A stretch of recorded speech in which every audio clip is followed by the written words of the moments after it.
want to do next? I think I'm just going to kind of do a little bit of a blend of a couple things. So I'll play a little bit of a piece that's in the show, and then I'll go into something, if I can make it happen. I don't know. I'll go into maybe an older one called Birdwings that was on, was it on Long Dream record or something like that? It was on one of the older records. Mm-hmm. I've been like, I'm obsessed with fingerstyle guitar. I mean, I'm looking at your wall over there and seeing Leo Kottke's headshot. He's one of my heroes, and So this has been something that has been part of my musical path all along. Was like instrumental guitar music. So to get to do this kind of thing with people that I admire and respect, and to have another avenue of creativity has been really, really cool. So good. Yeah. So I don't even know, this song doesn't necessarily have a title, but then it'll go into a more major sounding one that's called Birdwings. And can you describe in any way what folks are seeing when they're watching this Friday and Saturday? This particular song? Piece? Yeah. So this is part of it is the opening piece, and it's one of the characters in the story, or one of the creatures in the story, I think is called the Behinder. And it's this kind of it's just a creepy, when you think about it, it's just a creepy kind of thing that can sneak up on you when you're walking, and it's like flat to the ground. There's something called the flat as well, and it's like this creature that kind of can blend in with the ground, and then it can capture you. And Ooh. I don't know, you'll have to read the book. Okay, all right. But this is the opening piece where the dancers are kind of like creating that atmosphere, and we're playing with those two ideas of those two creatures.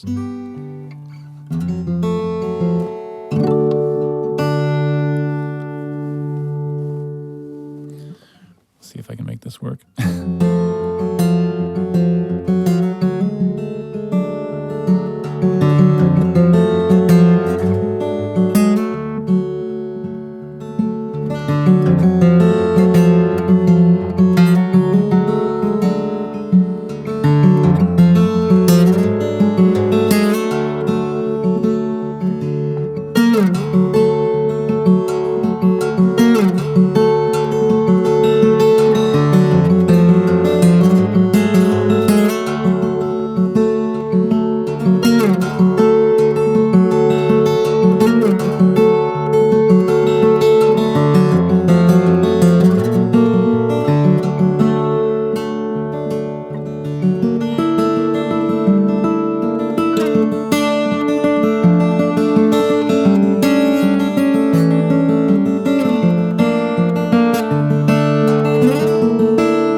That was some great picking from Tyler Ramsey here on WNCW. Say a couple of tunes, both unnamed, or Oh, the second one? piece is it's called Birdwings. Oh, that was Birdwings. It was on an That's album right. from Yeah. a while back. Yeah. I think it was from Yeah.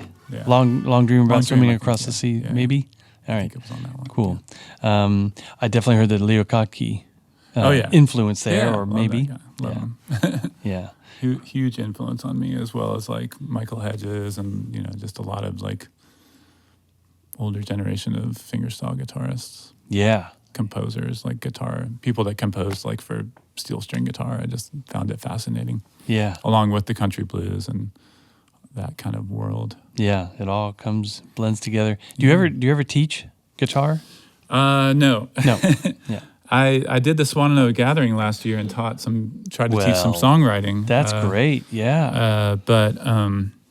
And that was fantastic. Another thing that I took on that was definitely out of my comfort zone, but wanted to give it a shot, and it turned out to be really, really a rewarding experience, and met some amazing people and had a blast. So Cool. Yeah. but I'll sit down and show people stuff if they want to know, but I don't think I'd be a great guitar teacher. I'm not really a theory guy. I'm pretty much doing most of it by ear. So it's hard to teach that unless you're just sitting across from somebody and watching what they do. Of course, that might be a skill that a lot of guitar students actually need to learn as much as anything.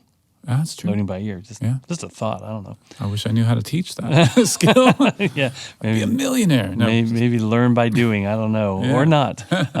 It's been, I guess, 10 years since you decided to leave Band of Horses and that kind of wild, different life to refocus on your solo career. And Right. you seem to have really made an intention to play those kind of smaller scenes, whether not necessarily just acoustic, but just to kind of the more intimate settings. Yeah, I mean, sometimes that's not a choice. Yeah, yeah, But I do realize that the connection that you get in that kind of a room, I mean, I'm not knocking like big shows. They're fun to play and they're fun to go to. There's like an energy in the air and everything. But when I don't know, I think I'm learning more and more what it is that I do as a musician and what feels like satisfying to me.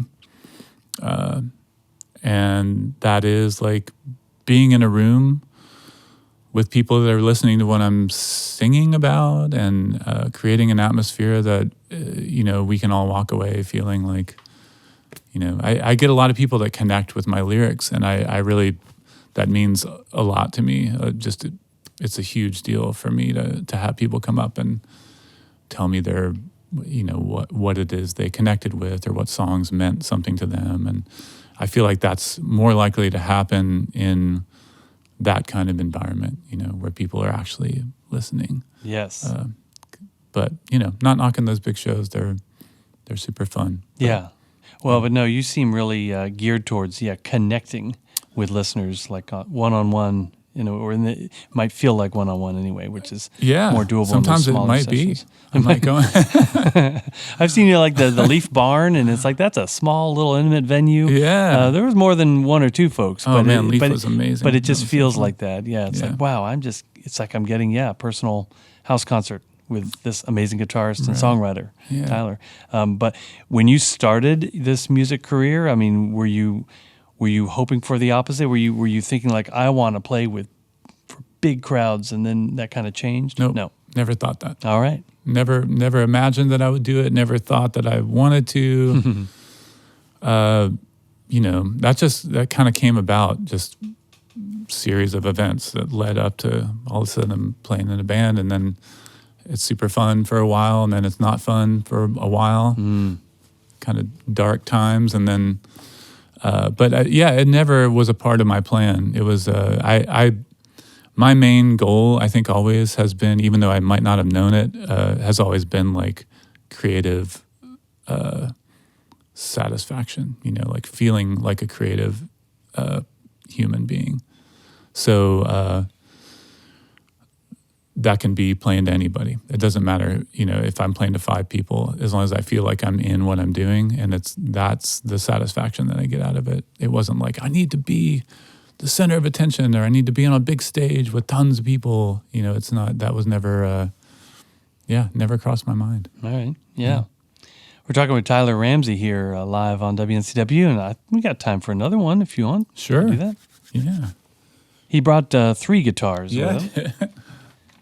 And I'd like to mention that actually, again, we're filming this. It's on Facebook, and maybe we'll put them on WNCW's YouTube page in the future. But I wanted to thank you, Tyler, for allowing an opportunity to have our video production team here at Isothermal Community College. Various students take part, and we have Delphina Sebastian Carrillo and Everett Dixon here filming, and I know Michael's in the other room coordinating with not 1 but 4 other directors. So I got some students taking part here, and way to go, Annika Knudsen, Megan Biddix, Molly Maddox, and Zeke Smith for helping out to capture this for us and to help the learning initiative here at Isothermal Community College. That's what we're about.